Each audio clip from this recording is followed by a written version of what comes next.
So moved. Second. I have a request. Yes. Can my name be put in there correctly? It's Carlo, not Lopez. Absolutely. Thank you. Apologies. Cassie, make sure we did. Okay, I think we'll consider a friendly amendment with the first and the second. Okay. All those in favor? Aye. Opposed? Abstentions? Motion carries. Thank you. So the second item is public and student comment.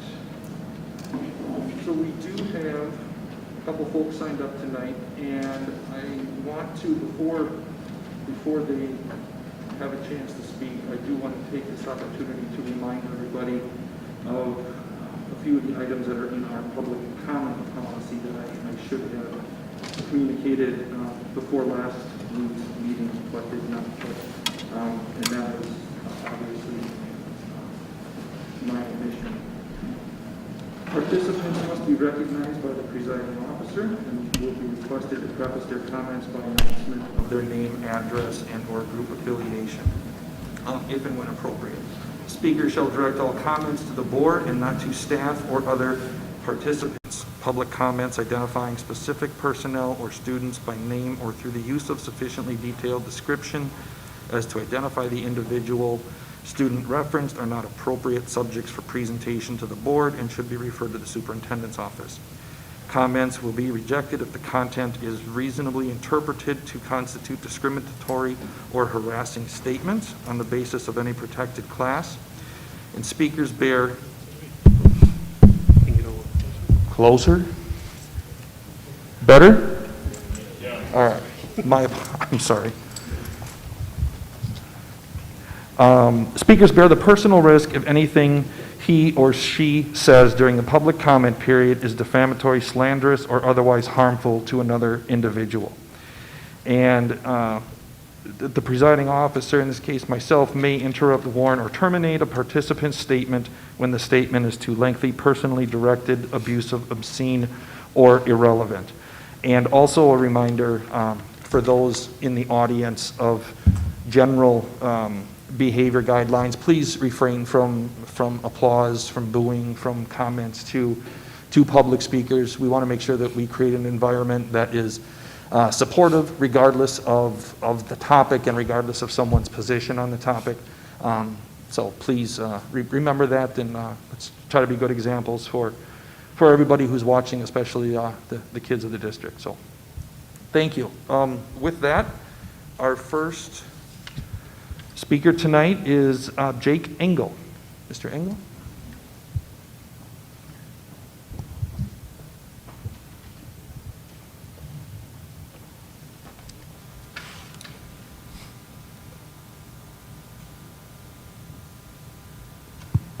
There we go. Jake Engel, 6615 Connor Davis Drive, Wausau. I'd like to thank each of you for your time commitment as a school board member, and I sincerely appreciate your passion for the topics, whether I agree with your positions or not. I've been an educator in the district for 15 years and respect the integral role the board has in the education process. One way in which students and people learn is through role modeling. The behavior being modeled by the board would not be acceptable from a student or teacher in the classroom. Members of the board on both sides of the issues have been snarky, dismissive, contentious, disrespectful, and condescending. These are not behaviors that we should be modeling for our children. You're teaching our students that it's okay not to follow established protocols and precedents as long as they get their way. Nobody's infallible, but these behaviors have become commonplace and predictable by members on both sides. Our children are not learning effective conflict resolution strategies from you or how to cooperate. President McKee already touched on this next point, but school board meetings should be gatherings with civil discourse. The cheering and interrupting by the audience on both sides is out of order and detracts from your important work. Continuing to allow this behavior by not admonishing it compromises the decency of the process, and it takes the focus off of learning. School board meetings should not be comparable to political rallies or sporting events. Our district has invested time and money in the Leader in Me program. If the behavior of the board and audience doesn't change, we are doomed to fail. We as educators cannot possibly train our students to become better leaders when the behavior of the board is directly opposite the tenets of the program. Dr. Hiltz, I implore you to train the board members in the Leader in Me program and hold them accountable for demonstrating the following 3 habits. Seek first to understand, then to be understood. Think win-win. Some of the best lessons I have taught have been when my colleagues and I have collaborated on a mutual third option that none of us would have come up with on our own. And synergize. Use each other's different perspectives and values to come up with even better outcomes. 10 years from now, most of my students won't remember stoichiometry, Newton's laws, or how to find a derivative. They will remember they were treated respectfully and fairly, and that I cared deeply about them becoming better students and people. 10 years from now, most students and families won't remember or care what side of the mask policy you were on, for example. They will remember that you taught them that it's okay to be rude, snarky, dismissive, and contentious to others with a different viewpoint than theirs. Is that what you truly want our students to learn from you and the legacy that you want to leave? Thank you. Thank you, Mr. Engel.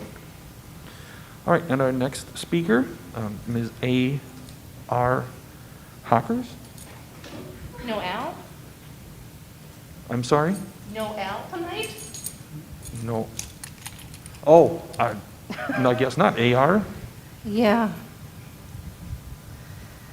So I am Ashley Hockers. I live on Park Avenue in Wausau. So since there was some discussion, and there continues to be discussion on removing both distancing and masks, I just thought I'd beat that drum a little bit more tonight. Because, as my son said, it's really stupid. That we're talking about completely cold turkeying the whole thing. So, in view of Mr. Engel's statement about working together, I would also like to ask you to maybe think, if you are going to remove everything, why don't you just do it by steps? You know, it was all or nothing. So maybe steps would be better, that we're not just jumping, but clearly that wasn't an option, but maybe have it be an option. So what to do for kids who can't get vaccinated right now? Wash the kids' hands. Okay? Be a good role model about hand washing. Avoid close contact. Keep your child at least 6 feet away from others that don't live with them. Limit in-person playtime and connect virtually with other children. The lowest risk is no in-person playdates. Medium is infrequent playdates. And highest risk is frequent indoor playdates. Limit your child's interaction with people at highest risk of severe illness from COVID-19. Wear a mask. Children 2 years of age or older should wear a mask. Okay? Clean and disinfect. Also, consider changing your travel plans because bus rides, they're in a vehicle, rarely 6 feet of distance apart, for a whole bus ride. Once again, I'd like to point out that Mr. Engel had a really great point. You guys could be compromising. You're choosing not to. Thank you. Thank you, Ms. Hocker. All right. Okay, next item on the agenda is recommendation for the preliminary 2021-2022 budget. Mr. Tess.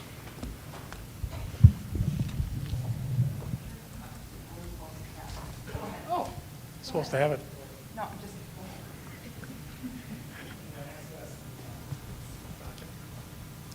Oh, that was quick, thank you. We're going to try something a little bit different in terms of format tonight. You already hopefully looked at the presentation I put in Board Book, and you already noticed some hyperlinks on the first page, if we look at that first page. And we can spend as much time on this topic or as little time on this topic. And what I'm going to do is show the front page with the recommended motion, and each one of those hyperlinks takes it to a page or a series of pages in the presentation that we can talk about a little bit more. For example, the budget calendar. If Cassie clicks on the budget calendar, that's the budget calendar. I don't know if it shows up there, but the first one I think is red. That's the one we're in the midst of right now. May 17th tonight, we're looking at the preliminary budget. We need it passed by June 30th in order to move forward with some of our expenses before the final budget gets approved. So Ed Ops tonight, full board in June, we get at least a preliminary budget on the books so we can go ahead with some of our spending. Obviously, there are a lot of steps to go. Then we present to you the budget book and we talk about the annual meeting, and we have to publish that in the newspaper and all the stuff that goes along with that. We have the annual meeting. We finalize the budget in the end of October. So I'm not going to do that with every one of these, but if you back up one slide, Cassie, each one of those hyperlinks takes you to a section of my presentation. The next one, without accessing the link, the basis of this initial budget. It starts in December with a set of assumptions that we present publicly. We use those assumptions to build our projection model, which we present in January. And then a few weeks ago, we present a reconciliation plan. That's our plan for balancing the budget. And we fell a little bit short of actually balancing the budget. But when you're talking about a $116 million general fund budget, we're unbalanced by $150,000 right now. So that's pretty close. The next one, the budget will continue to change. That's why we need so many more steps. We don't know what the state biennial budget looks like yet. Every other year this presents a little bit of a challenge because every other year we either know about the state budget or we don't. And this is a year when we don't know about the state budget, and we probably won't until July. Furthermore, pupil counts are done third Friday of September. Property valuations happen later on in October. The pupil or parental choice voucher program, all of the numbers that we have to fund that with aren't revealed until October also. So there are a lot of things that get revealed throughout the summer and into the fall. So things are going to change yet. Continuation of a defeasance strategy, I've talked about that a couple of different times already. This version of the budget assumes that defeasance strategy is still applied. And defeasance, just to remind you, is prepaying some callable or prepayable referendum debt. So we're continuing that strategy that's proved successful over the last 4 years, saved taxpayers $3.4 million in interest, allowed us to keep the mill rate going steadily down. We're going to try to achieve that again this year, mill rate going down by prepaying not all of what's left of the callable debt, but most of what's left of the callable debt. That's built into this version of the budget. And then, of course, the budget itself. And the budget itself, statutorily, we have to show you by fund and just expenses and revenue. And that's all we show at this point.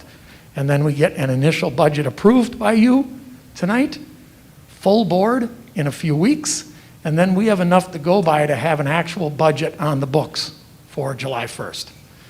We can spend as much time or as little time talking about each one of those links as you would like, but this is a format we're trying out just to keep board meetings moving along. And if you have the necessary background knowledge and you've studied your board packet, we may not have to talk about much more than just entertaining the motion. But with that, I will entertain questions. Thank you, Bob. All right. Questions from board members? Bob, so I see here that the food service fund 50, that's in the negative. right? Can you access that second to last link, or the bottom one, the initial button? Nope, one down from that one. Food Service last- Fund yeah. 50. Now, what you see is the bottom part was what was originally presented in January. And that does show an expenditure budget that does exceed the revenue budget. And we do have a plan on record with the DPI right now, and occasionally you need to do this if your fund balance gets too big in Fund 50 or food service. So we're going through that time right now. Also, everyone in the district is receiving free meals right now, so our revenue is down a little bit. So we may end up spending some of that fund balance. Oh, okay, thank you. So that bottom band is what was presented in January. Excuse me, the top band is what was presented in January, and that bottom band is what you're approving tonight. Gotcha. Good question. Anyone else? All right, Bob, I just got the one question that I've gotten numerous times, and I know you've talked about this numerous times, but I think it would be a good reminder for everybody. Can you briefly explain, the question I get is, well, with the decrease, the large decrease in enrollment that we had last school year, can you remind everybody about how that does or does not necessarily impact us? Because I keep getting questions, well, how are you going to cover this $1 million loss or $5 million loss, whatever it is? I thought it would be good if you could educate folks on that quickly. That's a great question and a great reminder, and we could literally talk about this for probably another hour if we really, not kidding even. We could talk about the fluctuation in enrollment and how that affects our budget. When we lose students in a couple of different ways. If we lose students in the more traditional way where they just move outside the district and maybe go to a homeschool or even go to a private school or move to another district, that's pretty traditional. At least in the past it has been, but lately it hasn't necessarily been the norm. The revenue limit formula and the state aid formulas protect against disruption, like a big decrease. And you get a 3-year rolling average, so that starts to protect you. And then you get a hold harmless exemption, which artificially inflates your revenue limit. And then you get a declining enrollment exemption that also artificially inflates your revenue limit. So you have some protection on the revenue side from these drastic reductions. They do impact you. They usually impact you the next year, and it's built into our assumptions. And it impacts you the most by not being able to recover as quickly. Because to get out of a hole and to increase, you have to get out of the hole first. And that's sometimes a challenge when we have abrupt enrollment declines like we have had. The other way you lose enrollment is through open enrollment, which wasn't a factor 15 years ago, but it gets to be a factor more and more. More families know how to do it. More families are comfortable open enrolling. And open enrolling, you don't get that mitigation where it smooths it out. The first year a student leaves the Wausau School District and goes elsewhere, we pay that school district $7,500 about in tuition the first year. So you don't have quite the protection that you have. So the open enrollment in and open enrollment out is a little bit more damaging. Now we have an open enrollment in versus out difference growing by 100,000 in the projection. So we're anticipating it to go up a little bit for 2 reasons. Our old budget didn't have a wide enough gap to begin with, and when we use 8-year projections, we're thinking it might grow a little bit. So we've got protection of $100,000, that's about 13 students, $100,000 built into our budget for how our outs are going to get worse than our ins, so to speak. Does that Yes. get at answering your question? Absolutely. I hope that makes sense to everyone. I mean, bottom line, it impacts us, but it's not like we're falling off the cliff. This next budget cycle, over time, it could catch up to us if we don't turn it around. Yes, especially on the revenue side. Now, on the expense side, we have to be a little bit more accurate because we need to staff our buildings, right? And in staffing our buildings, that's immediate. When we have students that either show up that we didn't expect or don't show up, staffing changes are a little bit more delicate on the expense side. That's why growth is always much more fun. Yes, it is. Bob, this might be a tough question for you to answer, but I'm sure there's running tallies of what's been taking place throughout the years in the last 10 years with open enrollment. But generally speaking, can you graph from the top of your head, are we usually more in than more out? This was a very unique year, so I asked that question, and so I'm thinking you're probably dealing with those numbers. Yes. Probably, don't quote me on the number of years, for probably 7 years, it's been growing, and that's where the lines crossed, and we are more out than in right now. And many school districts our size in the state are in that same boat. Many out, not as many in, and ours is growing, and it's grown each of the last 6 years just about. That gap is wider and wider and wider. And I usually use an 8-year projection model, and it's got it growing by a little bit more. Now, after the year we had last year, there are two schools of thought. It can't continue, right? Or it's a mathematical trend that will continue. Maybe not to the same degree we had last year, but last year it grew by quite a bit. Our open enrollment out versus in grew by quite a bit. Were there some other factors at work? Absolutely, there always are, right? Do we have control over them? Maybe we do, maybe we don't. We could talk about that all night too. But we're hopeful that that trend will at least slow down or maybe even reverse in the other direction. If I could, just along those same lines, if you remember over the last few years, as we were analyzing that open enrollment data, were losing significant numbers to virtual schools. And so we always had in our plans to expand WAVE from a 6-12 to a K-12. So we just moved that up 1 year. So that was one of our strategies to counter that. We'll have to wait and see how folks respond to that strategy. Another strategy, quite honestly, could be the referendum. Referendum question 1, adding pupil services staff. How can that not be thought of as a positive for the Wausau School District? If we're going to put the kind of attention on pupil service needs, it's got to be an attractor. Yeah, absolutely. Okay.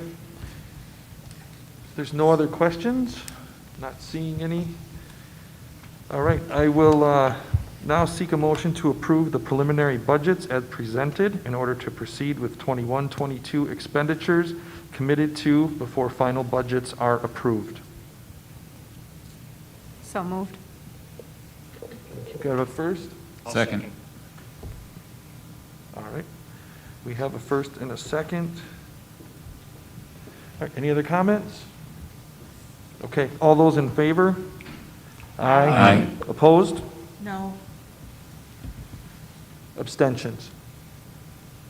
All right, motion carries. Thank you, Bob. All right, next on the agenda, WIAA membership renewal for 2021-2022. Dr. Rauscher.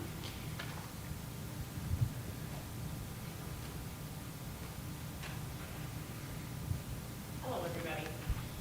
This doesn't actually need action tonight. We just wanted to preview for you. This is the typical meeting when we would renew our WIA membership, but with so many things this year, timelines have been adjusted, so we won't actually receive our membership renewal until the first week of June, which means you'll see it at the next meeting. We just wanted to give a little background. First of all, being a member of WIA is a good thing. If you're not familiar with that, that's very helpful to our co-curricular activities. Just a couple quick examples. That allows us to be eligible for all the tournament series leading up to the state level. And it also does things like provide insurance related to concussion for our athletes. So those are just a couple examples of why we hope you will support us in renewing our membership again for next year. Also, a little bit of good news, the membership dues have been waived for next year. So when I'm here next month, all I need from you is approval to continue our membership, and it will not cost the district at all. Thanks. All right, well, that is good news. Thank you, Dr. Rauscher. So nothing, no action is being requested this evening? Correct. Okay. All right, any questions at all for Dr. Rauscher before we move on? All right. Okay, next on the agenda, approve the 10-year capital improvement plan. Mr. Tess. These next two go together. The Capital Improvement Fund is sometimes called Fund 46. You may recall creating a Fund 46 about 5 years ago, And the important thing with Fund 46 is if you take money from your regular savings account or regular fund, general fund, and put it into Fund 46, it is considered spent by state aid standards. So you get aid on it just by putting it in Fund 46. It's still accessible, but it's only accessible for things that you put in the 10-year plan. Now, we have enough things in our 10-year plan that are also in our regular budget. If you look at the categories, if you really wanted to access that Fund 46 funds for your general fund, you could just start spending regular budget money out of Fund 46 because we've passed the 5-year threshold. So starting July 1, we will be past that 5-year threshold, so it'll be pretty easy for us to take our entire buildings and grounds budget and maybe put it in Fund 46. And then you don't have to worry about which fiscal year you spend it in. We don't have to worry about not getting aid on the money. So it's a way to smooth out the aid, and it's a way to fund long-term capital expenses according to this plan. So the very next agenda item is approval of the 10-year plan itself, this one rather, and the next one, I don't want to get out of order, but will be a transfer from Fund 10 into Fund 46, because the only way money can get in Fund 46 is to transfer it from the general fund. So I'm kind of putting two motions together. First, we have to entertain passage of the 10-year capital improvement plan. And of course, any questions I'd be glad to answer. Okay. Questions for Bob regarding the capital plan? Bob, so is broadband infrastructure a part of this plan? Anywhere in the list here? I'm not seeing it. It could be built into safety and security. Mechanical systems, probably no. Building interior finishes, I don't think so. I've asked the DPI on what can and can't be included here, and I know, for example, some curriculum expenses I was trying to put in here a couple years ago, they said no. I don't see anything stopping us from putting infrastructure or Yeah, I think fiber. I think that'd be a good idea, put in some broadband infrastructure into the plan, because we're going from 2021, or was it 2022, to 2032. We're looking at the future. I think it'd be important to put that in there. My questions are for broadband infrastructure.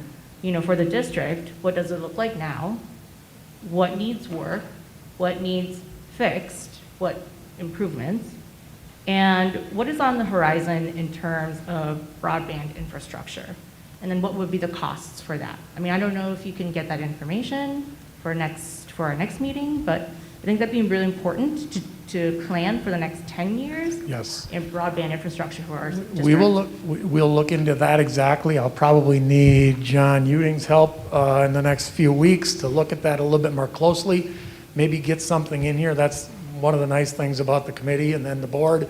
We could bring back something that has that in it. As a matter of fact, we did add the last one, outbuildings and storage. The nice thing about this 10-year plan is it is a 10-year plan, but it gets updated every year. So every year we take a look at this. So we're not committed to 10 years necessarily. We just have to have a 10-year plan on the books approved by the board in order to have a Fund 46. So this is in the name of compliance, number one. Plus, you want us spending money out of Fund 46 that's consistent with this. We'll look at that and we'll bring you back something that's pretty recognizable, Okay, great. but address that next week or So 3 this is weeks. a question for Mr. President. Do we need a motion on that? No, I don't think we need a motion on that, but I think that you raise a key point, Ka, because if I heard you right, it's broadband infrastructure, but I know that a discussion that Dr. Hiltz and Vice President Boucher and I have been planning on having is regarding the overall technology plan, given where we sit today. Clearly, broadband is a part of that, but looking at where we came off of in 2021 with all the virtual learning, we know what our hiccups and challenges are, and I think that it would be a good time to actually perhaps refresh our overall technology plan. I know that was part of the referendum, but knowing that that didn't happen, I think that there are some legitimate questions now about what do we need to do, what's the priority of each, and how can we potentially accomplish that, in the absence of getting those referendum funds.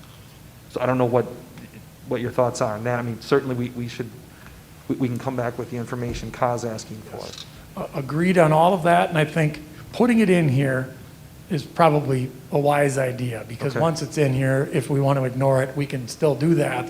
The challenge and the discussion that has to take place is whose responsibility is it to provide broadband internet? Is it the school districts? Is it county government, state government, federal government? Because there are a lot of people that have a stake in the game, right? And if school districts are going to fund broadband internet for everybody, the funding source has to come first, because it's a very heavy, big lift, right? But there's no harm in having it in here. We don't have to Okay. fund everything. So we'll bring something back at the June board meeting after I get a chance to talk to John Uding. Okay.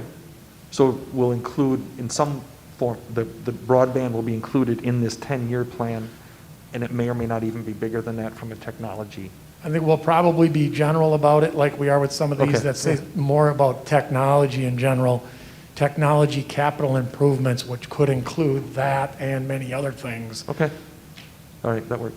Ka, does that answer your question? Yes. Okay.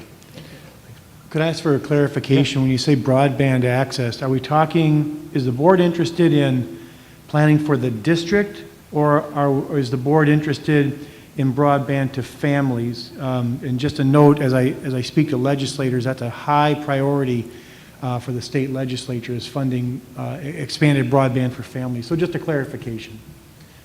Not for families, because that's really not under our control. I would say improvements that are needed for our buildings, for the district, communications between, employees, students and teachers, any updates that you can see on the horizon in regards to maybe, electronic devices, and even like little like MiFi, devices like that. Like, what does that look like in the future? We need to be ready for that. Sure, I think Thank you. a lot of that has to do with fiber connectivity amongst buildings, and maybe more that than broadband, but we'll try to write it in such a way that we have some freedom and some flexibility. Great.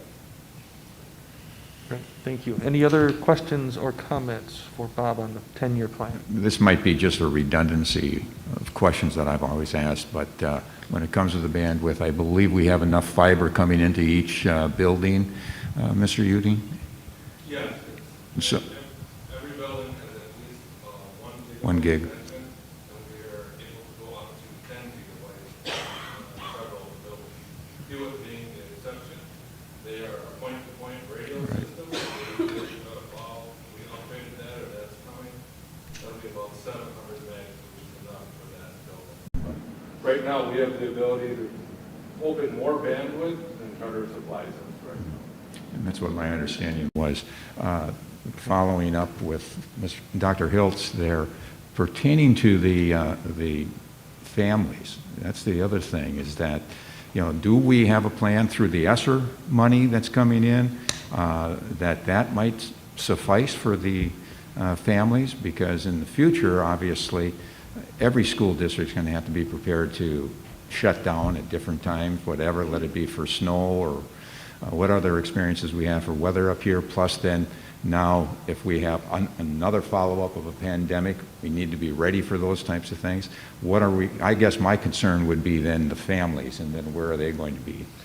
Sure. When you talk about dead spots, so to speak, on broadband access, we're almost defenseless, other than our lobbying efforts with lawmakers. No amount of ESSER money would be able to help that, but we do have some ESSER money earmarked and some additionally protected for mobile hotspots and some of the access that we've already given families and we would continue to fund. Is that pretty accurate, John?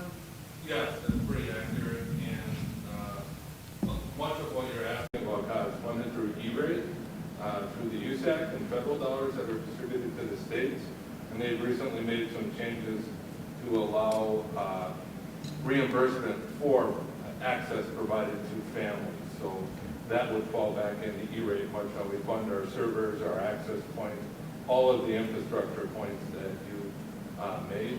So that would be one option that we would look to continue that in the future, to use E-rate funds to continue that family act. I guess we don't want to forget about what's happened for the last year. I think we need to be prepared for the future, because I believe that now with technology-enhanced education, you're going to find more and more use of technology by teachers in the classroom and also families at home, how they can connect. So I think we just need to be prepared and keep us abreast on that. I Exactly. think this is a good time for the board to think about sending a letter down to Madison about this, the very issue, to let them know that that's important to us and to our students. Yeah, we can't be paying for family access, but if it's out there, the price will come down, it'll become more affordable, and we need to push them along in Madison so we can get this for our families. Agreed. Any other questions for Mr. Tess? All right, thank you. So we'll handle this one first, and then we'll move to item number 7. So I am now seeking a motion to recommend to the full board the approval of the 10-year capital improvement plan as presented. So move. Second. All right, we have a first and a second. All those in favor? Aye. Opposed? Abstention? Motion carries. Thank you.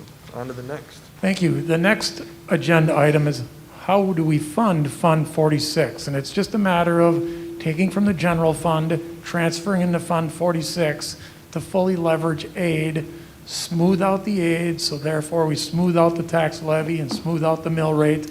And we also have access in a segregated fund for our 10-year capital plan that you just passed. It allows us to ignore the fiscal year change that Larry Seiler and his team have to deal with every single year.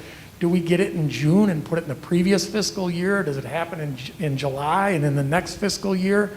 If you transfer money from Fund 10 into Fund 46, now it doesn't matter which year you spend it in because aid isn't impacted, because you get aid by putting it into Fund 46. So we're proposing a $1 million transfer from Fund 10 to Fund 46. And I'm looking at Lance because he's probably got this question, is that going to compromise our ability to short-term borrow or not short-term borrow? It will not compromise our ability. I mean, after 10 years, you can figure out what I'm going to ask you on this one. So, in worst case scenario, we could probably do something mid-year where we spend something out of Fund 10 and reimburse it with Fund 46 if it was on this list, this capital improvement list. So that is not going to compromise our need for short-term borrowing by transferring the $1 million. So that $1 million then, as you said, becomes eligible for aid essentially, right? That's that 20% coupon that you sometimes talk about. Yes. The million, is that an arbitrary selection, or is that just because our capital fund has typically been that? I mean, would it make sense to do slightly more? It's not totally arbitrary, but it is a nice round number, so it kind of sounds like it. But we had a situation this year where we're spending federal ESSER monies instead of our own money. So our spending went down a little bit. Our utilities, because such a mild winter, went down a little bit.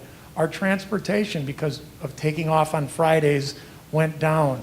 So some things impacted us. Our special ed transfer went down because there were some unfilled positions. So if you start to get in the neighborhood of $1 million, if you spend $1 million less, your aid is going to go down. And we want to spend it into another account to keep it up there. So it's not totally arbitrary, but I agree, it's a nice round number, $1 million. All right, any other questions for Bob on this one? All right, if not, I am seeking a motion to approve the transfer of $1 million from the general fund to the long-term capital improvement trust fund during the 2020-2021 fiscal year. So moved. Second. All right, we have our first and second. All those in favor? Aye. Opposed? Abstentions? Motion carries. Thank you, Bob. All right, next on the list, Tabitha Gundrum talking about various group wage and salary increases.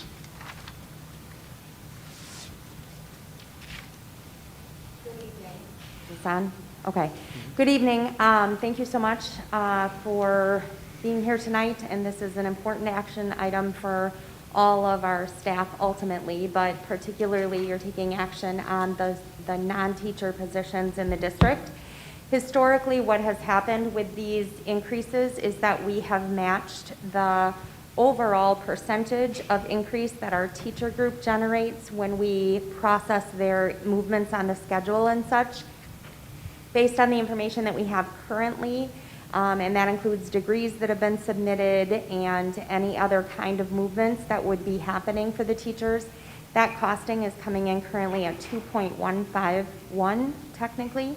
So our ask tonight is that you approve a comparable increase for all of our non-teaching staff as we implement those for next year. We have a number of those employees in those groups that do work year-round, and payroll will be starting their new payroll process at the beginning of July. So we would like to avoid having them have to have a lengthy back pay process if we wait too much longer for those approvals.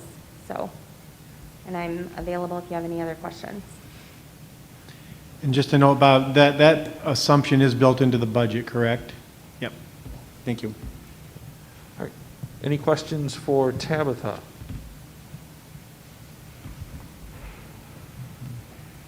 All right. Thank you. All right. So I am seeking a motion to recommend to the full board the approval of the 2021-2022 base wage adjustment of 2.15% for the administration, administrative and educational support group, the maintenance and custodial group, school nutrition services group, and the municipal group. So moved. Second. All right, we have our first and second. Other questions? All those in favor? Aye. Opposed? No. Abstent? I'm a no. Abstentions? All right, motion carries. Thank you, Tabitha. All right, next on the list, item 9, school forest storage facility. Good evening. You should have in your packet an 8-page document, and I followed Bob's lead a little bit, and he helped me with those hyperlinks, so I'm not going to take all the credit. Technology guy here, apparently. So we have a number of very old buildings that we use for various storage purposes. Quite honestly, I don't know how long ago they were built. They probably predate me. The proposed plan is to replace those buildings with a new building that's heated, climate controlled, so that we don't have materials that are deteriorating over winter. Machines are stored where they can be started in the winter and not go through the experience of having to try and start them when it's 20 below. We eliminate a lot of issues with rodents and critters that live in the woodshed, things of that nature. So there's 4 buildings that we're proposing. If you follow the hyperlinks, there's pictures of each of those buildings. Each has various issues surrounding them. And obviously the new building, while not rodent-proof or perfect, is certainly a much-needed improvement. The financing for this would come partly from our normal capital and partly from Fund 46 that Bob just spoke of a few minutes earlier. Okay. Questions? Questions for Larry? Do we have, in your remaining funds that aren't spoken for, from timber sales, land sale, or has that all been designated? I know we've used a bunch of it. I believe we do. Bob? Presented a couple weeks ago at this board meeting. I don't know the number off the top of my head, but there is something available. And what's the strategy behind not using any of that for this? Would this qualify? It wouldn't qualify. I'm not saying we should, I'm just asking why, what's the reason not to? It could, but I believe one of the strategies for the remaining money from the timber sales was to help fund the potential new learning center, Okay. the environmental learning center. And potentially with private funding, a source of matching revenue, protecting that source of matching revenue. Okay. Just a question, maybe, Bob, to you. Has the private funding been pretty good through the foundation? with people knowing that we're trying to repair buildings, because if you take a look at those buildings, I think I remember these buildings over 20-some years ago. And I'm just wondering, when would this, we just haven't taken care of it. Well, you've taken care of it, don't get me wrong there. But the bottom line is, we haven't taken care of them by getting more money to get better buildings out there than what I'm seeing here. I can't speak for their specific fundraising efforts. They did raise enough funds to provide much more robust electrical service in the school for us. But at the same time, sometimes when you're seeking private funding, a storage shed isn't the best thing to put out there to attract private donors. So I can't say much more about how it's been going. Dr. Hill's going to know a little more. Yeah, I think we shared this in the last couple of meetings, but the foundation has heard from potential donors that they're hesitant to donate when significant funding could possibly be accessed by us through a referendum. So they've put that fundraising on hold for the time being. Okay. Any other questions for Larry? One of the things, Larry, you talk about the urgency of this and why you see it later on a meeting later tonight. Yeah, I'm sorry. So as we were getting prices, it became apparent pretty quickly that the contractors were not willing to extend their pricing beyond 10, 14 days because of the current volatility with lumber and all of the various materials going in there. So obviously, if they wouldn't honor their price for longer than 10 days, our normal committee board meeting cycle wouldn't get us within that 10-day period, so we would just start a never-ending cycle of coming back to you with a different price. So that's why it's on tonight's agenda, and then obviously the board meeting immediately following this. Okay. All right. If there's no more questions from anyone, I would seek a motion to recommend to the full board approval to demolish the existing storage buildings and construct a single replacement building funded jointly by the annual capital budget and the long-term capital improvement fund, which is Fund 46. So moved. Second. Okay, we have a first and second. All those in favor? Aye. Opposed? Abstention? Motion carries. Thank you. All right, next item on the agenda, item 10, project relaunch. Right, I'll take this. So, two things I'd like to address with the board related to Project Relaunch. One, you'll see that I uploaded a copy of the city's mask mandate. And I uploaded that because, frankly, I had forgotten they had one. And when the board took action to change ours, I wanted to have a little bit of time to research what the potential implications might be if our board policy conflicted with a city mandate. And so we did have a conversation with an attorney who said it wouldn't be good to have a conflict between the two, and if we had a claim related to, say, an illness, our insurance company, I didn't know what their position would be in terms of defending us if our policies conflicted with the city mask mandate. So I uploaded it just to make you aware of it. We've since learned that the city's mandate will sunset on May 29th, and as far as we know, they're not going to extend it. So the concerns that I had are no longer a concern as long as the city continues with that course of action. So I just wanted to clarify that. I wanted an opportunity to talk to you if we needed to. As it turns out, there won't be a conflict. So if I made that confusing, I apologize. It was not my intent. Questions about that before we talk about the motion on that was proposed? The city's resolution actually sunsets on March 31st. You said the 29th. Thank you. May, yes, thank you. Doesn't look Okay. like any others. Okay. Then there was a motion posed last week to bring back today. Angie Lloyd and I did check with our nursing staff to get their thoughts on the motion. And essentially what they said was, when the board took action to remove the sibling exclusion from the quarantine practice, meaning that if a student is ill and their sibling is not showing symptoms, they would not be quarantined, then it makes sense as well to approve this change to quarantine practice related to close contacts. So based on that feedback from our nursing staff, we would support the motion, and we'd certainly take any questions. Thank you. All right, questions on this motion? Once again, we're ignoring the science about asymptomatic, but it falls on deaf ears. Yeah, agreed.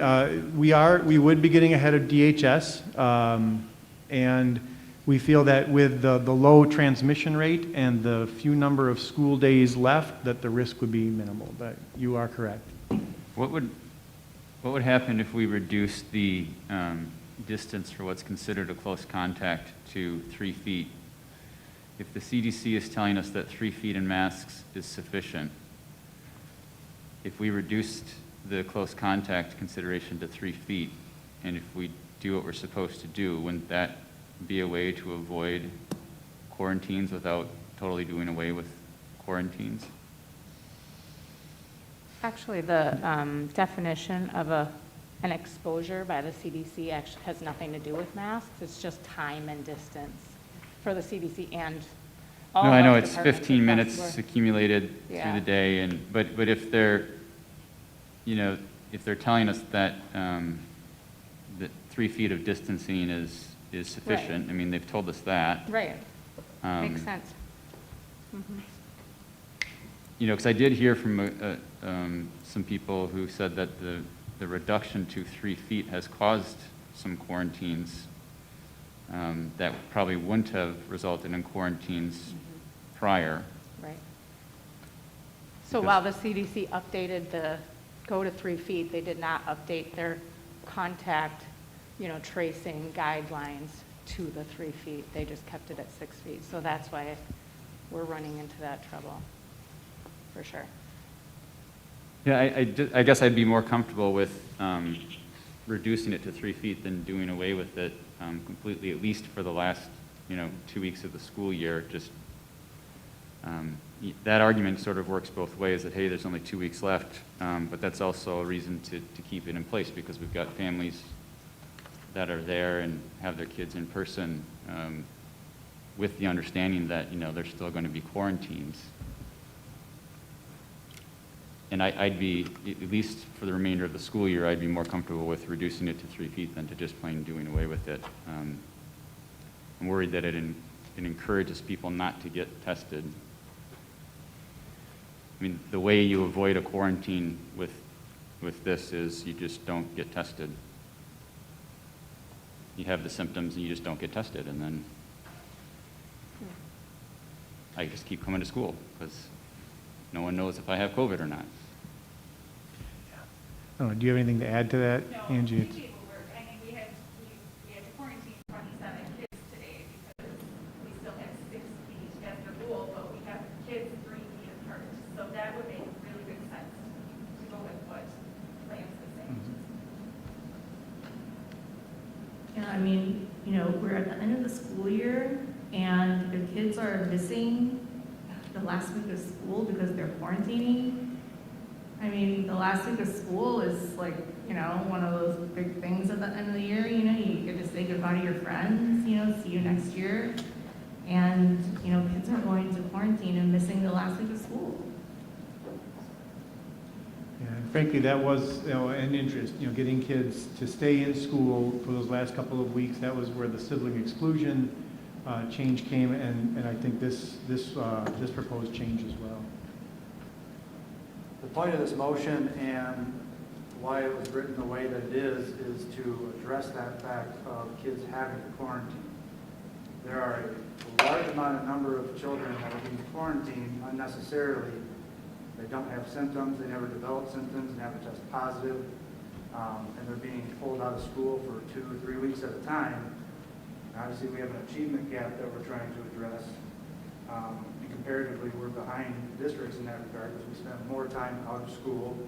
And unfortunately, especially at the elementary level, there's not as good of a plan for those kids that get quarantined to keep them engaged and active in the class. And I know we only have a few weeks left, but that's the point of this motion, especially the first bullet point of it, is close contacts. The district has stated that there have been no known transmissions in classrooms. That transmission is very low. We know, that who this virus is affecting, mainly the elderly and the immunocompromised. And so that's the point of this motion, is to address the students that are spending time outside of the classroom, and in many cases not getting nearly as much educational value out of it, obviously. How many of those quarantines have, not counting the one that you just mentioned because we reduced it to 3 feet, but how many times have we had to quarantine an elementary classroom this year? Once? It's been under, Twice? Yeah, it's been under 5. It's not that much. If we reduce it to 3 feet, it would be even, if we reduce it to 3 feet, it would be like it was when we had it at 6 feet and we were keeping kids at 6 feet distance. I guess that's my point. I think it, we talk about we don't want kids to miss the last week of school. We also don't want kids to get COVID in the last week of school. We don't want parents to feel like, I've counted on you all year long and now you're going to change it up with only a week left to go.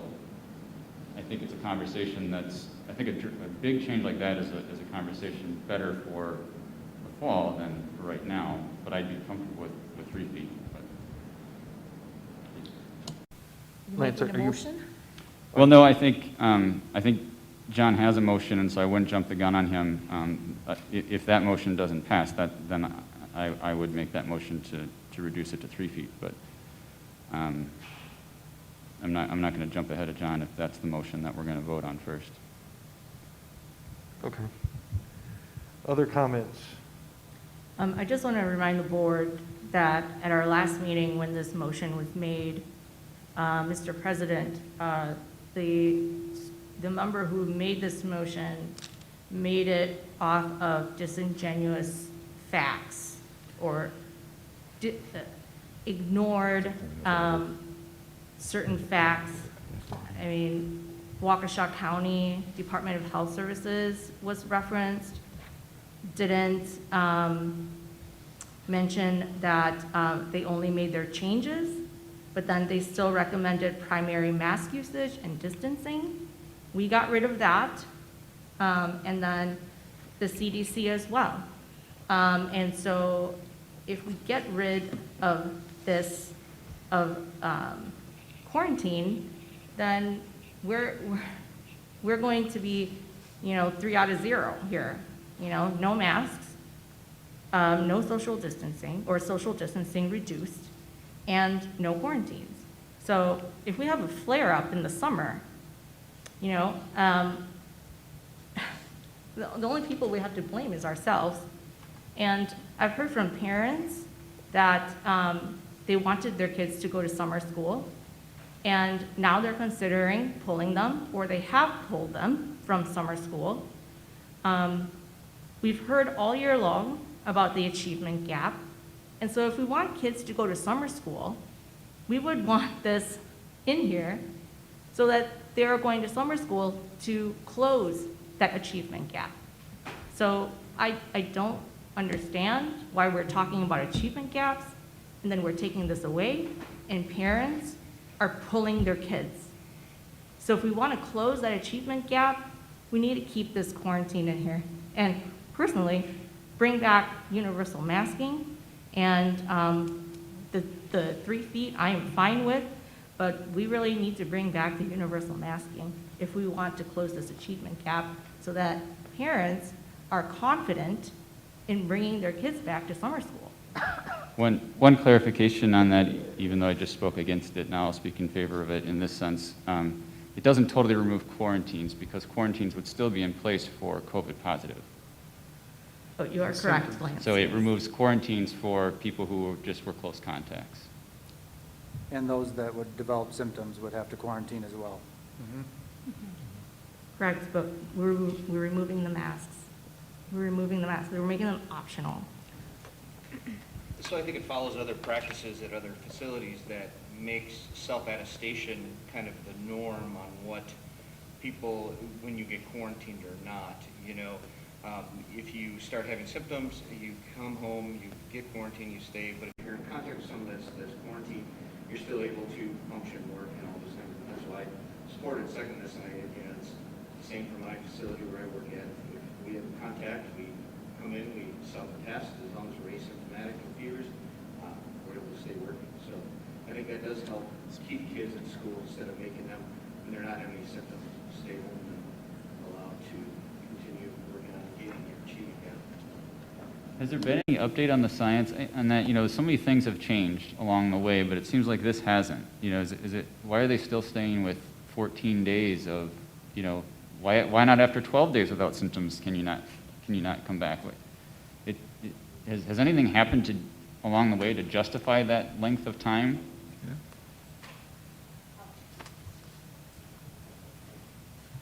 I don't know that they've justified that length of time, but they have changed the criteria related to the length of time that a person has to quarantine. There are some significant reductions if people are vaccinated. In fact, we just had a situation where we had a student who tested positive, would have taken 4 staff members out, but the 4 staff members are fully vaccinated. None of them had to quarantine because of that. So vaccinations play a part, and so do some of the other details about whether or not they're showing symptoms and things. So there's like a 6-tier hierarchy that we have to follow now instead of 1 or 2.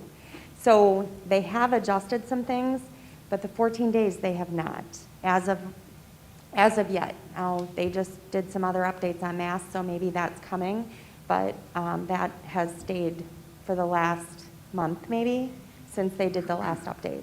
I mean, I assume that originally the thought was that you could become COVID positive 14 days after exposure, but, you know, I just wondering if that has been substantiated since that time, since so many other things have changed. It just seems like a really long time to make somebody without symptoms stay at home.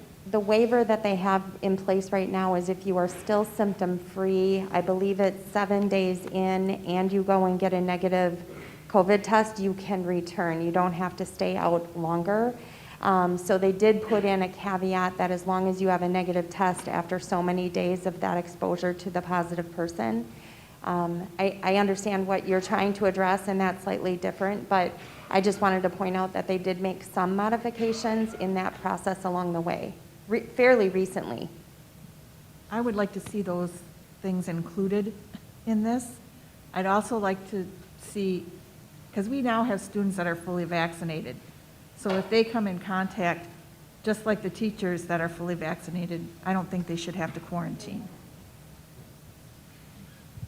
Can I ask you a question, Angie, about the class that was just quarantined? So I'm trying to understand, we passed unanimously as a board to reduce that distancing at the elementary level from 6 foot to 3 foot. The quarantining requirements for a close contact still remains 6 foot. So because we did that, now there's students, if they're positive, that are going to have to be quarantined. Is that what we're dealing with here? So the one I just referenced, and I got to talk to the nurse for about 30 seconds, so I don't have all the details. It was not just one classroom. It was a family who had it with multiple kids in multiple buildings. Got it. And that's then where we see the most quarantines, is when a whole family gets it and then they're in the buildings. Sure. Okay. So I just think it's important maybe for everyone to remember, we all agreed to reduce that at the elementary level from 6 foot to 3 foot because the CDC said that, but the CDC has not updated their guidelines with regard to what a close contact is. And so that's what we're dealing with here. It really is independent of the mask conversation because the masks have never been a part of the definition of a close contact, ever. So I just think that's important that we all remember that and, keep that in mind. But I also want to say, I only voted yes because it came before the motion to remove masks. I did not know that motion was coming. That's the only reason why I voted yes to reduce from 6 to 3. Me too. But just so you know, like, if you had a mask on and you were within 6 feet, you'd still be quarantined. And if you had a mask off and you were within 6 feet, you'd still be quarantined. According to the CDC and the Marathon County Health Department, it has nothing to do with whether you have a mask on or not.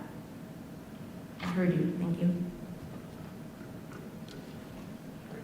Any other comments or questions on this particular motion?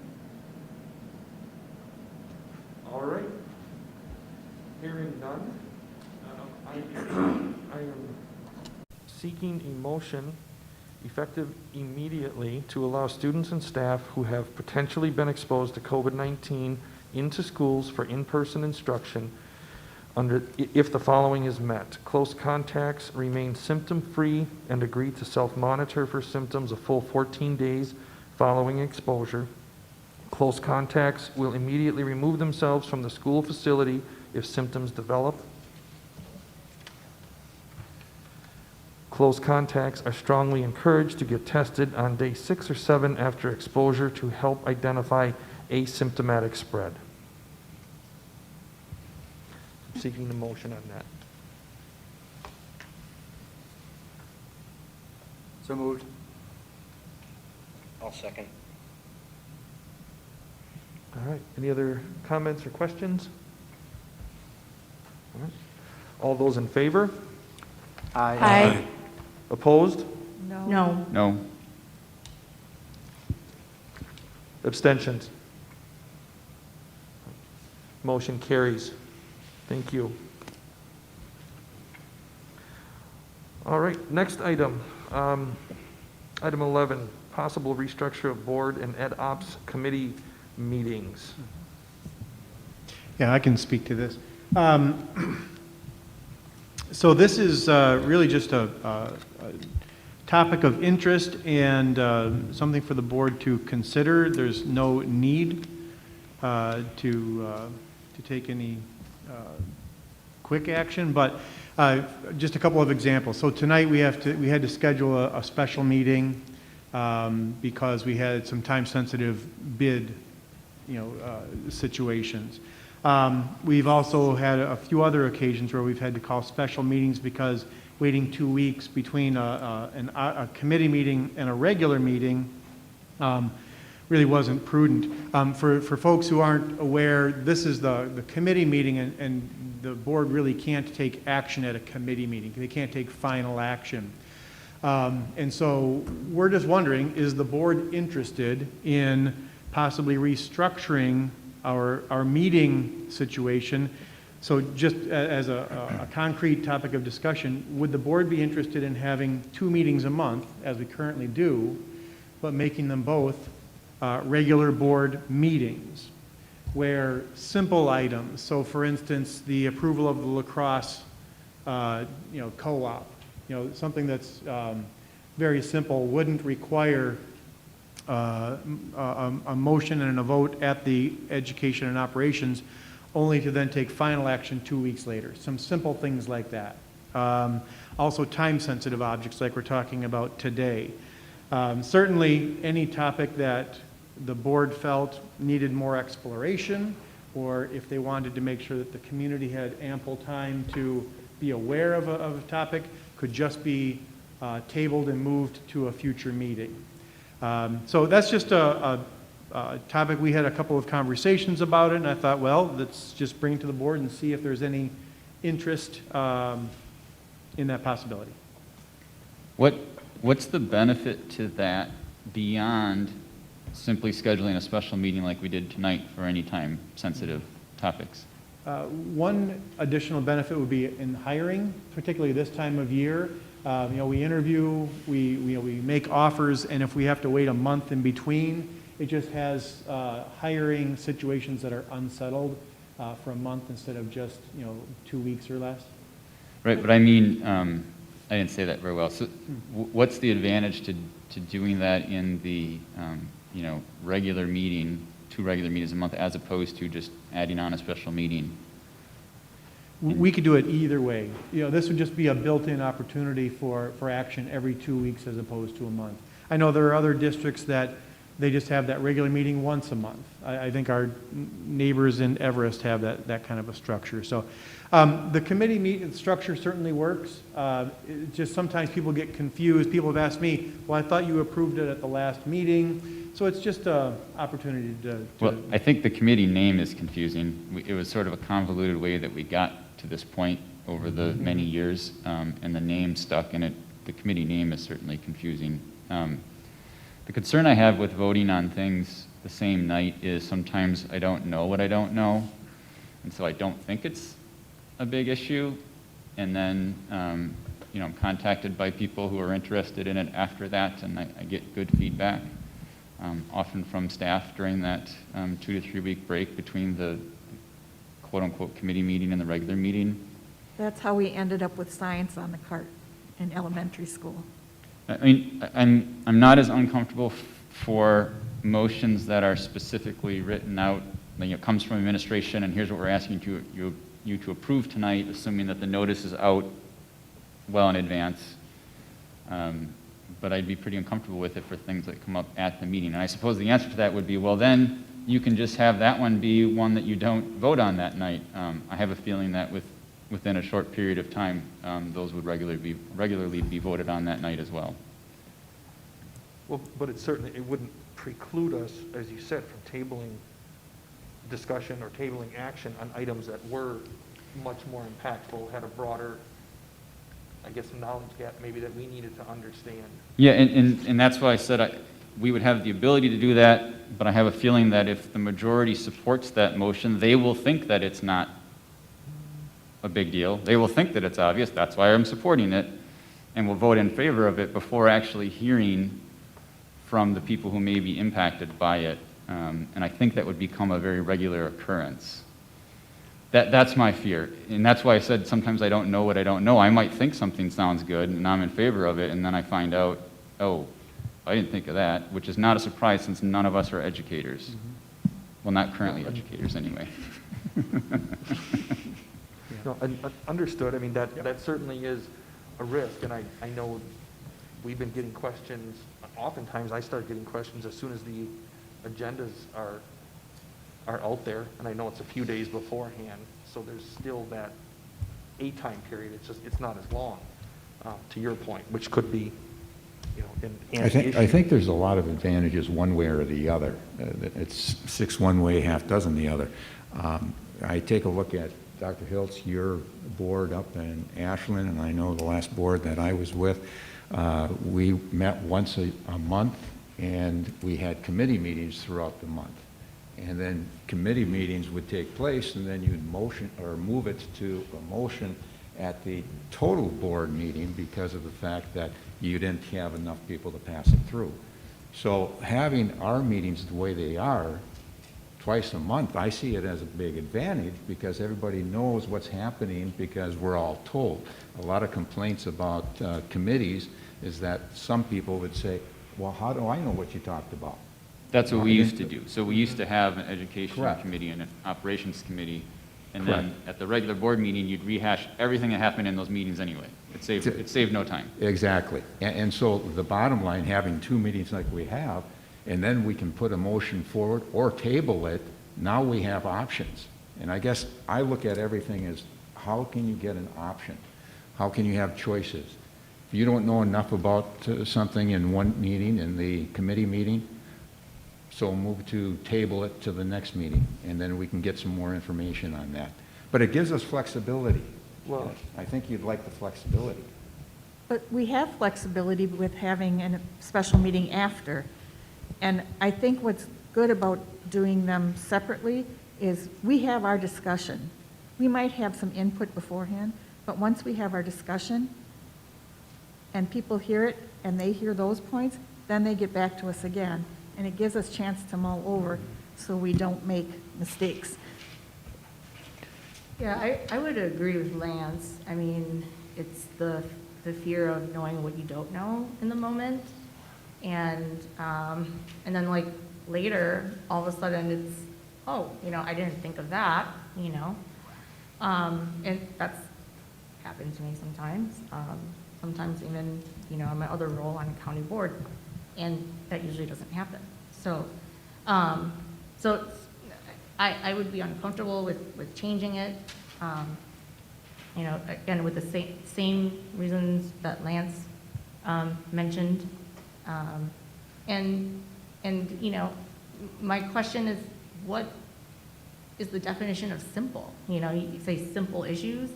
Well, it might look simple on the agenda, but then, once you start talking about it, exploring it, all of a sudden it becomes very complicated. So sometimes, it's been that way too. It looks very simple on paper, but then you start talking about it, it becomes very complicated. If we're going to be presenting material and discussing a motion, I would hope that if it was a, quote, simple item, it would become very clear that there wasn't much discussion, that we weren't given, and we had the opportunity to raise the questions. If it was a more complex one, I would think that we would want to table it and bring it up as a special item and focus in another meeting. So I guess I would favor sometimes being able to take action on things. I think that last year there was a question about whether we were going to be able to vote at the ed ops and the regular meeting on opening or not. And it was quite contentious sometimes and very uncomfortable. So I would favor the opportunity to vote if it's presented. Any other comments? Otherwise, I have a suggestion. I would favor changing the name of this meeting to a workshop or something different. And I would favor more use of special meetings for things like you mentioned, Dr. Hiltz, about you want to do staff twice a month, so let's have a special meeting after each ed ops. And we can still accomplish what you're asking for the things that going in are simple and they're specifically stated. It's the ones that aren't that way that worry me more. And I know we have the option to table it, but I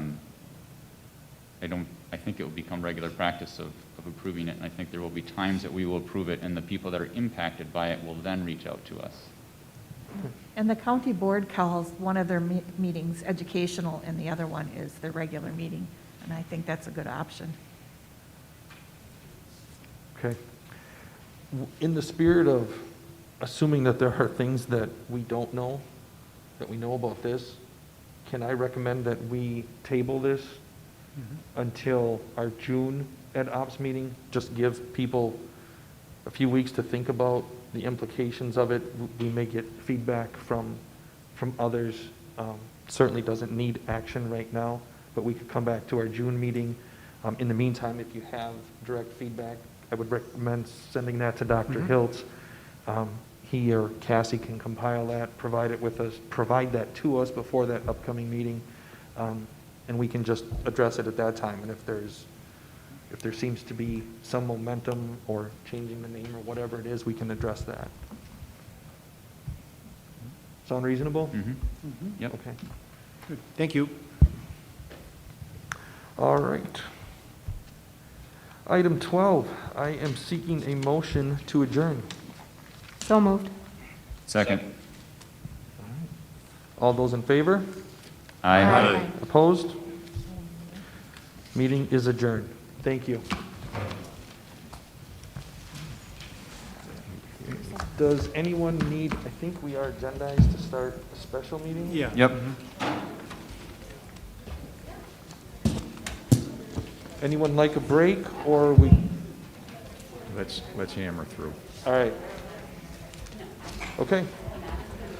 All right. If everyone is good, we are going to jump into our special meeting. So I would like to call to order. It is 6:20 p.m. May 17th. I'd like to call to order a special meeting of the Wausau School Board. The first item on the agenda would be to approve the consent agenda.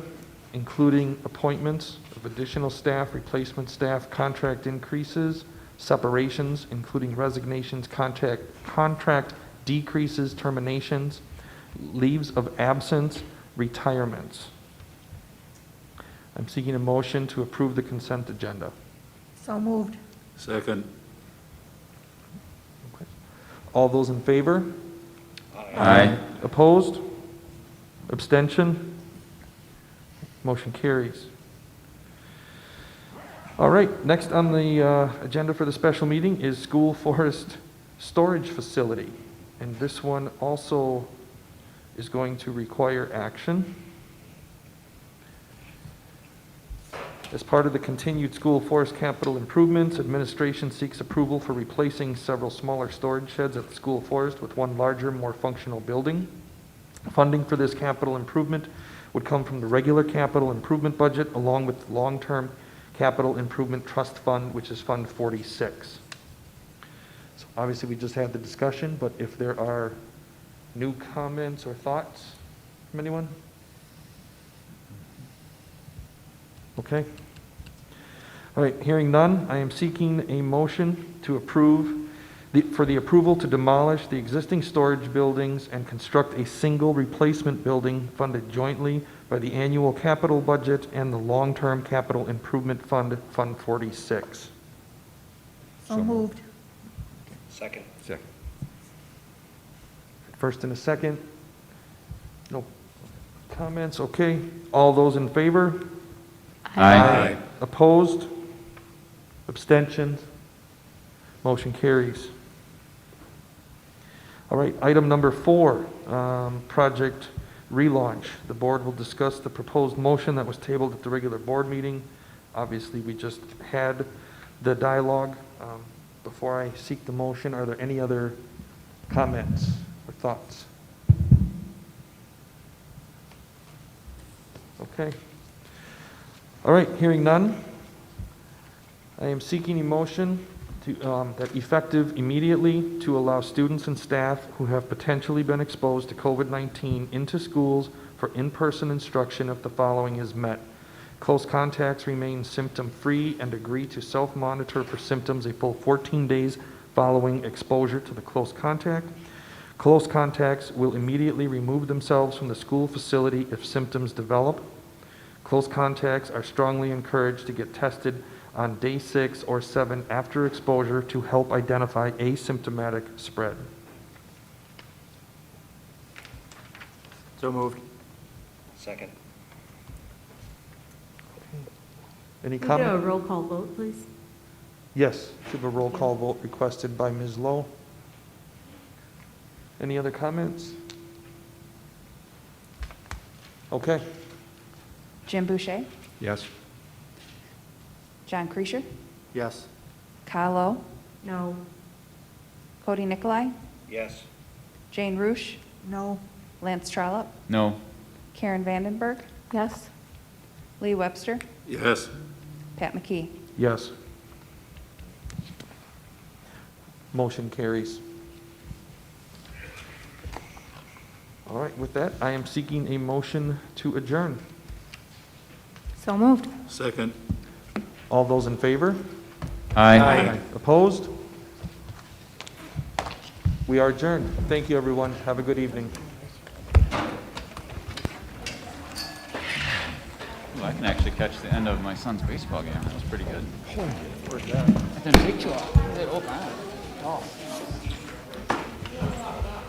Thanks, Larry. Nice night. Did that go? Thank you. We have not had a meeting get out this early forever. We have lights there or no? He's a good guy. Okay.